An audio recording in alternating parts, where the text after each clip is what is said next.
আমার স্ত্রী সন্তান জন্মদানে অক্ষম, এখন কি আমি তাকে তালাক দিয়ে দ্বিতীয় বিয়ে করব, নাকি তাকে রেখে দ্বিতীয় বিয়ে করবো, জানালে উপকৃত হব।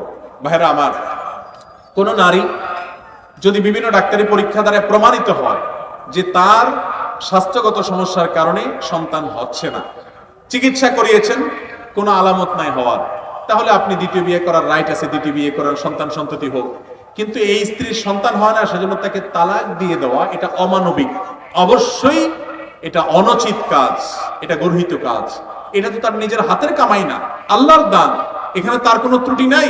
আল্লাহ কোরআনে বলেছেন, ইয়াহাবু লিমান ইয়াশাউ ইনাসা ওয়া ইয়াহাবু লিমান ইয়াশাউ যুকুরা। আল্লাহ যাকে ইচ্ছা তাকে কন্যা দেন, যাকে ইচ্ছা তাকে সন্তান দেন, আবার কাউকে কন্যা সন্তান ছেলে সন্তান দুইটাই দেন, আবার যাকে ইচ্ছা তাকে ওয়াজআলু মান ইয়াশাউ আকিমা, বন্দা রাখেন, কিছুই দেন না।